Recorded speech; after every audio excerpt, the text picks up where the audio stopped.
Hi, folks. I'm Leanne Little, and I'm owl about stories. I read them, write them, watch them, anything with a story. I absolutely love it. I especially love sharing them with other people, and what better way is there to start than with the classics? They're classics for a reason, right? They're amazing stories and absolutely timeless. Don't forget to hit up all those fancy buttons like, subscribe, follow, share, whatever you need to do. But most importantly, don't be afraid to reach out. I'd love to connect with you, so feel free to leave comments as you'd like, or you can even follow me over on my Buy Me a Coffee page, leannelittle.com, to message directly. So let's continue on with The Count of Monte Cristo by Alexandre Dumas. Chapter 52, Toxicology. It was really the Count of Monte Cristo who had just arrived at Madame de Villefort's for the purpose of returning the procurer's visit, and, at his name, as may be easily imagined, the whole house was in confusion. Madame de Villefort, who was alone in her drawing-room when the Count was announced, desired that her son might be brought thither instantly to renew his thanks to the Count, and Edward, who heard this great personage talked of for 2 whole days, made all possible haste to come to him, not from obedience to his mother, or out of any feeling of gratitude to the Count, but from sheer curiosity, and that some chance remark might give him the opportunity for making one of the impertinent speeches which made his mother say, "Oh, that naughty child! But I can't be severe with him, he is really so bright." After the usual civilities, the Count inquired after Monsieur de Villefort. "My husband dines with the Chancellor," replied the young lady. "He has just gone, and I'm sure he'll be exceedingly sorry not to have had the pleasure of seeing you before he went."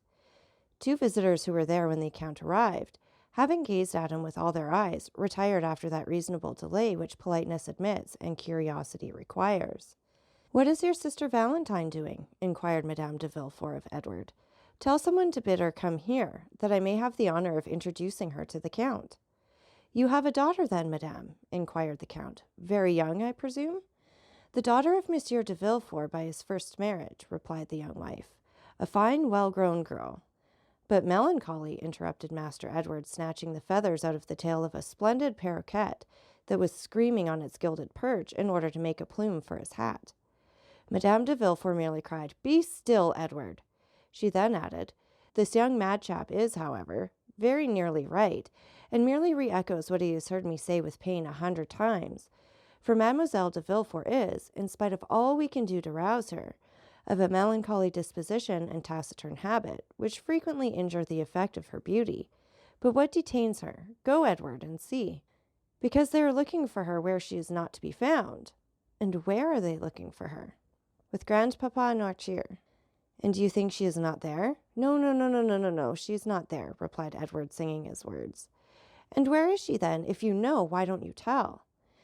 "She's under the big chestnut tree," replied the spoiled brat, as he gave, in spite of his mother's commands, live flies to the parrot, which seemed keenly to relish such fare.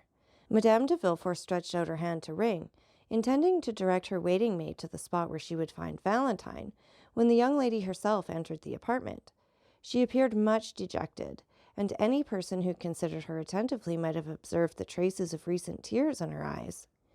Valentine, whom we have in the rapid march of our narrative presented to our readers without formally introducing her, was a tall, graceful girl of 19, with bright chestnut hair, deep blue eyes, and that reposeful air of quiet distinction which characterized her mother. Her white and slender fingers, her pearly neck, her cheeks tinted with varying hues, reminded one of the lovely Englishwomen who have been so poetically compared in their manner to the gracefulness of a swan. She entered the apartment, and seeing near her stepmother the stranger of whom she had already heard so much, saluted him without any girlish awkwardness, or even lowering her eyes, and with an elegance that redoubled the Count's attention. He rose to return the salutation. "Mademoiselle de Villefort, my stepdaughter," said Madame de Villefort to Monte Cristo, leaning back on her sofa and motioning towards Valentine with her hand. "And Monsieur de Monte Cristo, King of China, Emperor of Cochin China," said the young imp, looking slyly towards his sister. Madame de Villefort at this really did turn pale, and was very nearly angry with this household plague who answered to the name of Edward. But the Count, on the contrary, smiled and appeared to look at the boy complacently, which caused the maternal heart to bound again with joy and enthusiasm. "But, madame," replied the Count, continuing the conversation, and by looking turns at Madame de Villefort and Valentine, "Have I not already had the honor of meeting yourself and mademoiselle before? I could not help thinking so just now. The idea came over my mind, and as mademoiselle entered, the sight of her was an additional ray of light thrown on a confused remembrance. Excuse the remark." "I do not think it likely, sir. Mademoiselle de Villefort is not very fond of society, and we very seldom go out," said the young lady. "Then it was not in society that I met with mademoiselle or yourself, madame, or this charming little merry boy. Beside, the Parisian world is entirely unknown to me, for, as I believe I told you, I have been in Paris but very few days. No, but perhaps you will permit me to call to mind— Stay!" The Count placed his hand on his brow as if to collect his thoughts. "No, it was somewhere away from here. It was— I do not know, but it appears this recollection is connected with a lovely sky and some religious fete. Mademoiselle was holding flowers in her hand. The interesting boy was chasing a beautiful peacock in a garden. And you, madame, were under the trellis of some arbor. Pray come to my aid, madame. Do not these circumstances appeal to your memory?" "No, indeed," replied Madame de Villefort. "And yet it appears to me, sir, that if I had met you anywhere, the recollection of you must have been imprinted on my memory." "Perhaps the Count saw us in Italy," said Valentine timidly. "Yes, in Italy. It was in Italy, most probably," replied Monte Cristo. "You have traveled then in Italy, mademoiselle?" "Yes, madame and I were there 2 years ago. The doctors, anxious for my lungs, had prescribed the air of Naples. We went by Bologna, Perugia, and Rome." "Ah, yes, true, mademoiselle," exclaimed Monte Cristo, as if this simple explanation was sufficient to revive the recollection he sought. "It was at Perugia on Corpus Christi Day in the garden of the Hôtel des Postes, when chance brought us together, you, Madame de Villefort, and her son. I now remember having had the honor of meeting you." "I perfectly well remember Perugia, sir, and the Hôtel des Postes, and the festival of which you speak," said Madame de Villefort. "But in vain do I tax my memory, of whose treachery I am ashamed, for I really do not recall to mind that I have ever had the pleasure of seeing you before." "It is strange, but neither do I recollect meeting with you," observed Valentine, raising her beautiful eyes to the Count. "But I remember it perfectly," interposed the darling Edward. "I will assist your memory, madame," continued the Count. "The day had been burning hot. You were waiting for horses, which were delayed in consequence of the festival. Mademoiselle was walking in the shade of the garden, and your son disappeared in pursuit of the peacock." "And I caught it, mamma, don't you remember?" interposed Edward. "And I pulled 3 such beautiful feathers out of his tail." "You, madame, remained under the arbor. Do you not remember that while you were seated on a stone bench, and while, as I told you, Mademoiselle de Villefort and your young son were absent, you conversed for a considerable time with somebody?" "Yes, in truth, yes," answered the young lady, turning very red. "I do remember conversing with a person wrapped in a long woolen mantle. He was a medical man, I think." "Precisely so, madame. This man was myself. For a fortnight I had been at that hotel, during which period I had cured my valet de chambre of a fever, and my landlord of the jaundice, so that I really required a reputation as a skillful physician. We discoursed a long time, madame, on different subjects. Of Perugino, of Raphael, of manners, customs, of the famous aqua tofana of which they had told you, I think you said, that certain individuals in Perugia had preserved the secret." "Yes, true," replied Madame de Villefort somewhat uneasily. "I remember now." "I do not recollect now all the various subjects of which we discoursed, madame," continued the Count with perfect calmness. "But I perfectly remember that, falling into the error of which others entertained respecting me, you consulted me as to the health of Mademoiselle de Villefort." "Yes, really, sir, you were in fact a medical man," said Madame de Villefort, "since you had cured the sick. Molière or Beaucharmais would reply to you, madame, that it was precisely because I was not that I had cured my patients. For myself, I am content to say to you that I have studied chemistry and the natural sciences somewhat deeply, but still only as an amateur, you understand." At this moment the clock struck 6. "It is 6 o'clock," said Madame de Villefort, evidently agitated. "Valentine, will you not go and see if your grandpapa will have his dinner?" Valentine rose, and saluting the Count, left the apartment without speaking. "Oh, madame," said the Count, when Valentine had left the room, "was it on my account that you sent Mademoiselle de Villefort away?" "By no means," replied the young lady quickly.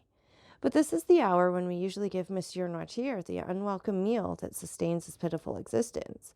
You are aware, sir, of the deplorable condition of my husband's father. Yes, madame, Monsieur de Villefort spoke of it to me. A paralysis, I think. Alas, yes, the poor old gentleman is entirely helpless. The mind alone is still active in this human machine, and that is faint and flickering, like the light of a lamp about to expire. But excuse me, sir, for talking of our domestic misfortunes. I interrupted you at the moment when you were telling me that you were a skillful chemist. No, madame, I did not say as much as that, replied the count with a smile. Quite the contrary. I have studied chemistry because, having determined to live in eastern climates, I have been desirous of following the example of King Mithridates. Mithridates Rex Ponticus, said the young scamp as he tore some beautiful portraits out of a splendid album, the individual who took cream in his cup of poison every morning at breakfast. Edward, you naughty boy, exclaimed Madame de Villefort, snatching the mutilated book from the urchin's grasp. You are positively past bearing. You really disturb the conversation. Go, leave us. Join your sister Valentine in dear Grandpapa Noirtier's room. The album, said Edward sulkily. What do you mean, the album? I want the album. How dare you tear out the drawings? Oh, it amuses me. Go. Go at once. I won't go unless you give me the album, said the boy, seating himself doggedly in an armchair, according to his habit of never giving way. Take it then, and pray disturb us no longer, said Madame de Villefort, giving the album to Edward, who then went towards the door, led by his mother. The count followed her with his eyes. Let's see if she shuts the door after him, he muttered. Madame de Villefort closed the door carefully after the child, the count appearing not to notice her. Then, casting a scrutinizing glance around the chamber, the young wife returned to her chair, in which she seated herself. Allow me to observe, madame, said the count, with that kind tone he could assume so well. You are really very severe with that dear, clever child. Oh, sometimes severity is quite necessary, replied Madame de Villefort, with all a mother's real firmness. It was his Cornelius Nepos that Master Edward was repeating when he referred to King Mithridates, continued the count. And you interrupted him in a quotation which proves that his tutor has by no means neglected him, for your son is really advanced for his years. The fact is, Count, answered the mother, agreeably flattered, he has great aptitude, and learns all that is set before him. He has but one fault. He is somewhat wilful. But really, on referring for the moment to what he said, do you truly believe that Mithridates used these precautions, and that these precautions were efficacious?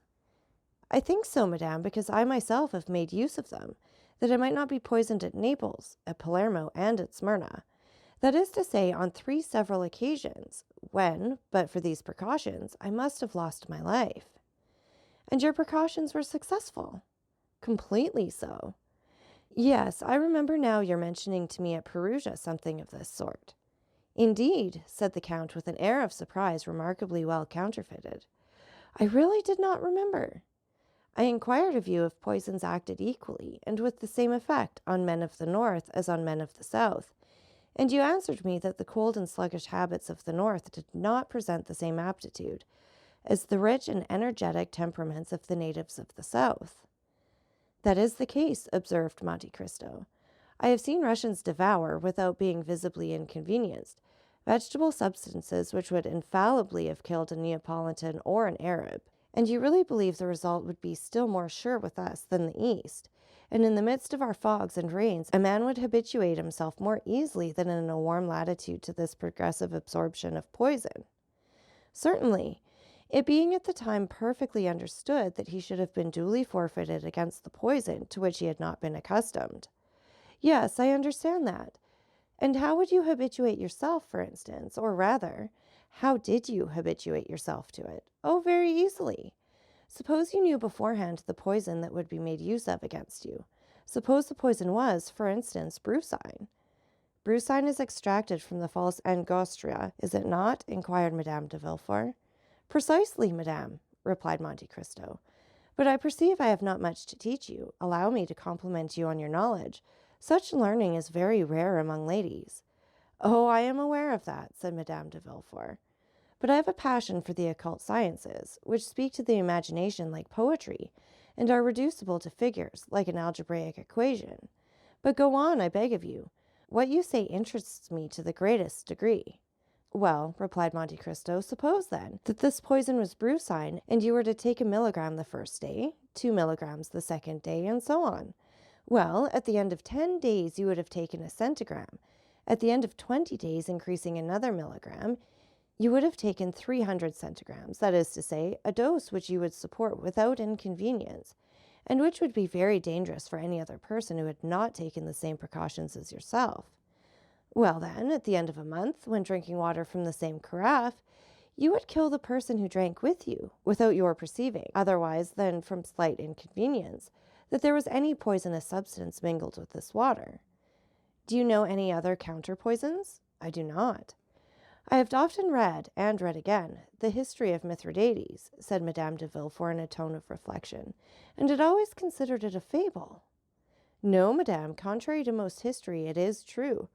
But what you tell me, madame, what you inquire of me, is not the result of a chance query. For 2 years ago you asked me the same questions, and said then that for a very long time this history of Mithridates had occupied your mind. True, sir. The 2 favorite studies of my youth were botany and mineralogy, and subsequently, when I learned that the use of simples frequently explained the whole history of a people, and the entire life of individuals in the East, as flowers betoken and symbolize a love affair, I have regretted that I was not a man, that I might have been a Flamel, a Fontana, or a Cabanis. And the more, madame, said Monte Cristo, as the Orientals did not confine themselves, as did Mithridates, to make a cuirass of his poisons, but they also made them a dagger. Science becomes, in their hands, not only a defensive weapon, but still more frequently an offensive one.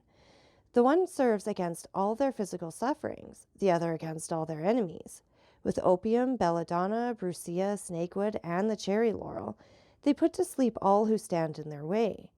There is not one of those women, Egyptian, Turkish, or Greek, whom here you call good women, who do not know how, by means of chemistry, to stupefy a doctor, and in psychology to amaze a confessor. Really? Said Madame de Villefort, whose eyes sparkled with strange fire at this conversation. Oh, yes, indeed, madame, continued Monte Cristo. The secret dramas of the East begin with a love philtre and end with a death potion, begin with paradise and end with hell.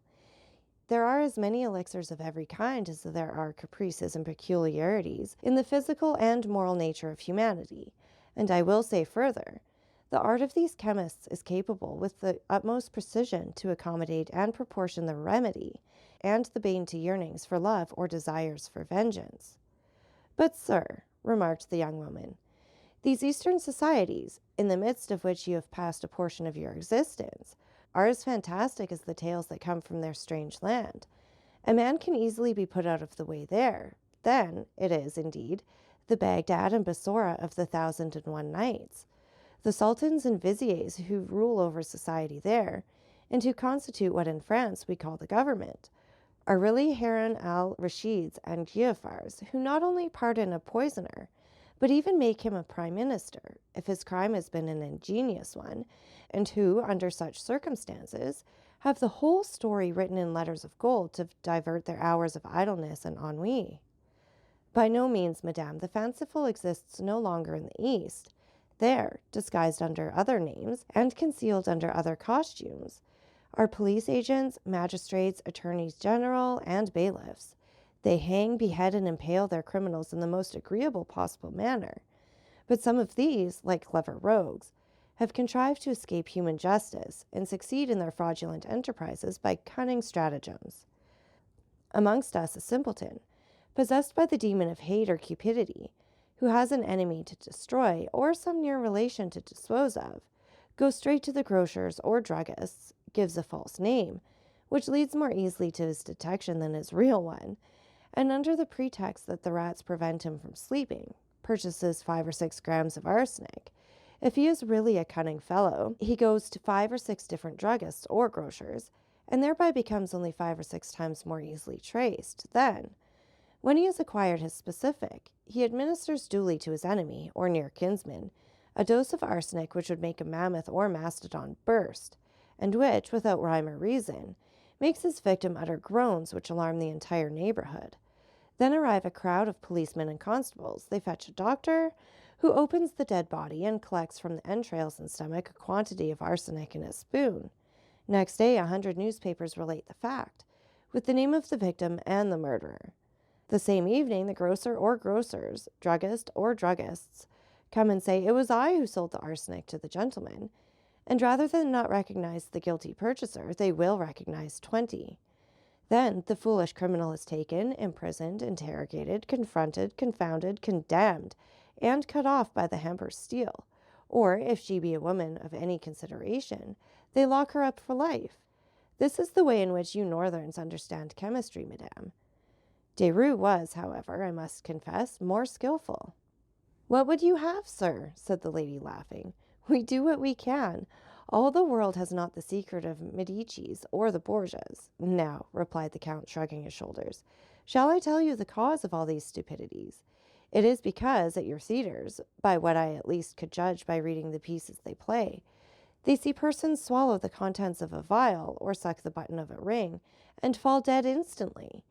5 minutes afterward the curtain falls and the spectators depart. They are ignorant of the consequences of the murder. They see neither the police commissary with his badge of office nor the corporal with his 4 men, and so the poor fools believe that the whole thing is as easy as lying. But go a little way from France, go to either Aleppo or Cairo, or only to Naples or Rome, and you will see people passing by you in the streets. People erect, smiling, and fresh-colored, of whom Asmodeus, if you were holding on by the skirt of his mantle, would say, 'That man was poisoned 3 weeks ago. He will be a dead man in a month.'" "Then," remarked Madame de Villefort, "they have again discovered the secret of the famous aqua tofana that they said was lost at Perugia." "Ah, but madame, does mankind ever lose anything? The arts change about and make a tour of the world. Things take a different name, and the vulgar do not follow them, that is all. But there is always the same result. Poisons act particularly on some organ or another. One on the stomach, another on the brain, another on the intestines. Well, the poison brings on a cough, the cough an inflammation of the lungs, or some other complaint catalogued in the book of science, which, however, by no means precludes it from being decidedly mortal. And if it were not, would be sure to become so thanks to the remedies applied by foolish doctors, who are generally bad chemists, and which will act in favor of or against the malady as you please. And then there is a human being killed according to all the rules of art and skill, and of whom justice learns nothing, as was said by a terrible chemist of my acquaintance, the worthy Abbé Adelmonte of Taormina, in Sicily, who has studied these national phenomena very profoundly. "It is quite frightful, but deeply interesting," said the young lady, motionless with attention. "I thought, I must confess, that these tales were inventions of the Middle Ages." "Yes, no doubt, but improved upon by ours. What is the use of time, rewards of merit, medals, crosses, Monthyon prizes, if they do not lead society toward a more complete perfection? Yet man will never be perfect unless he learns to create and destroy. He does know how to destroy, and that is half the battle. So," added Madame de Villefort, constantly returning to her object, "the poisons of the Borgias, the Medicis, the Renés, the Ruggières, and later, probably, that of Baron de Trenck, whose story has been so misused by modern drama and romance, were objects of art, madame, and nothing more," replied the Count. "Do you suppose that the real savant addresses himself stupidly to the mere individual? By no means. Science loves eccentricities, leaps and bounds, trials of strength, fancies, if I may be allowed to term them. Thus, for instance, the excellent Abbé Adelmonte, of whom I spoke just now, made in this way some marvelous experiments." "Really?" "Yes, I will mention one to you. He had a remarkably fine garden, full of vegetables, flowers, and fruit. From amongst these vegetables he selected the most simple, a cabbage, for instance. For 3 days he watered this cabbage with a distillation of arsenic. On the third, the cabbage began to droop and turn yellow. At that moment he cut it. In the eyes of everybody it seemed fit for table, and preserved its wholesome appearance. It was only poison to the Abbé Adelmonte. He then took the cabbage to the room where he had rabbits, for the Abbé Adelmonte had a collection of rabbits, cats, and guinea pigs, fully as fine as his collection of vegetables, flowers, and fruit. Well, the Abbé Adelmonte took a rabbit and made it eat a leaf of the cabbage. The rabbit died. What magistrate would find or even venture to insinuate anything against this? What procurer has ever ventured to draw up an accusation against Monsieur Magendie or Monsieur Florence in consequence of the rabbits, cats, and guinea pigs they have killed? Not one. So then, the rabbit dies and justice takes no notice. This rabbit dead, the Abbé Adelmonte has its entrails taken out by his cook and thrown on the dunghill. On this dunghill is a hen who, pecking these intestines, is in her turn taken ill and dies next day. At the moment when she is struggling in the convulsions of death, a vulture is flying by. There are a good many vultures in Adelmonte's country.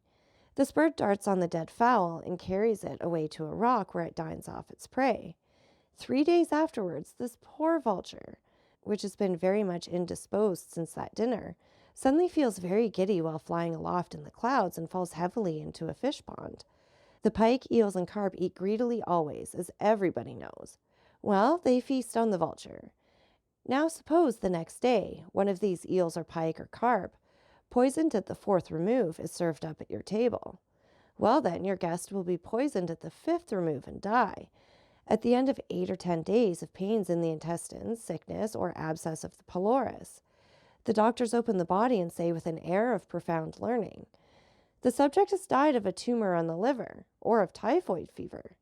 But, remarked Madame de Villefort, all these circumstances which you link thus to one another may be broken by the least accident. The vulture may not see the fowl, or may fall 100 yards from the fish pond. Ah, that is where the art comes in. To be a great chemist in the East, one must direct chance, and this is to be achieved. Madame de Villefort was in deep thought, yet listened attentively. But, she exclaimed suddenly, arsenic is indelible, indestructible. In whatever way it is absorbed, it will be found again in the body of the victim from the moment when it has been taken in sufficient quantity to cause death. Precisely so, cried Monte Cristo, precisely so. And this is what I said to my worthy Adelmonte. He reflected, smiled, and replied to me by a Sicilian proverb, which I believe is also a French proverb. My son, the world was not made in a day, but in 7. Return on Sunday. On the Sunday following, I did return to him. Instead of having watered his cabbage with arsenic, he had watered it this time with a solution of salts having their basis in strychnine, strychnos calabrina, as the learned term it. Now the cabbage had not the slightest appearance of disease in the world, and the rabbit had not the smallest distrust, yet 5 minutes afterwards the rabbit was dead. The fowl pecked at the rabbit, and the next day was a dead hen. This time we were the vultures, so we opened the bird, and this time all special symptoms had disappeared. There were only general symptoms. There was no peculiar indication in any organ, an excitement of the nervous system. That was it. A case of cerebral congestion, nothing more. The fowl had not been poisoned. She had died of apoplexy. Apoplexy is a rare disease among fowls, I believe, but very common among men. Madame de Villefort appeared more and more thoughtful. It is very fortunate, she observed, that such substances could only be prepared by chemists. Otherwise, all the world would be poisoning each other. By chemists and persons who have a taste for chemistry, said Monte Cristo carelessly. And then, said Madame de Villefort, endeavoring by a struggle and with effort to get away from her thoughts, however skillfully it is prepared, crime is always crime, and if it avoid human scrutiny, it does not escape the eye of God. The Orientals are stronger than we are in cases of conscience, and, very prudently, have no hell. That is the point. Really, madame, this is a scruple which naturally must occur to a pure mind like yours, but which would easily yield before sound reasoning. The bad side of human thought will always be defined by the paradox of Jean-Jacques Rousseau, you remember, the mandarin who was killed 500 leagues off by raising the tip of the finger. Man's whole life passes in doing these things, and his intellect is exhausted by reflecting on them. You will find very few persons who will go and brutally thrust a knife in the heart of a fellow creature, or will administer to him, in order to remove him from the surface of the globe on which we move with life and animation, that quantity of arsenic of which we now just talked. Such a thing is really out of rule, eccentric or stupid. To attain such a point, the blood must be heated to 36 degrees, the pulse be at least at 90, and the feelings excited beyond the ordinary limit. But suppose one pass, as is permissible in philology, from the word itself to its softened synonym, Then, instead of committing an ignoble assassination, you make it an elimination. You merely and simply remove from your path the individual who is in your way, and that without shock or violence, without the display of the sufferings which, in the case of becoming a punishment, make a martyr of the victim and a butcher in every sense of the word of him who inflicts them. Then there will be no blood, no groans, no convulsions, and above all, no consciousness of that horrid and compromising moment of accomplishing the act. Then one escapes the clutch of the human law which says, "Do not disturb society." This is the mode in which they manage these things and succeed in the eastern climes, where there are grave and phlegmatic persons who care very little for the questions of time and conjectures of importance. "Yes, conscience remains," remarked Madame de Villefort in an agitated voice and with a stifled sigh. "Yes," answered Monte Cristo. "Happily, yes, conscience does remain. And if it did not, how wretched would we be! After every action requiring exertion, it is conscience that saves us, for it supplies us with 1,000 good excuses of which we alone are judges. And these reasons, however excellent in producing sleep, would avail us but very little before a tribunal, when we were tried for our lives. Thus, Richard III, for instance, was marvelously served by his conscience after the putting away of the 2 children of Edward. In fact, he could say, 'These 2 children of a cruel and persecuting king, who have inherited the vices of their father, which I alone could perceive in their juvenile propensities.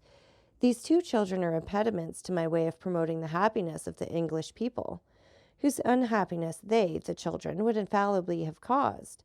Thus was Lady Macbeth served by her conscience, when she sought to give her son, and not her husband, whatever Shakespeare may say, a throne.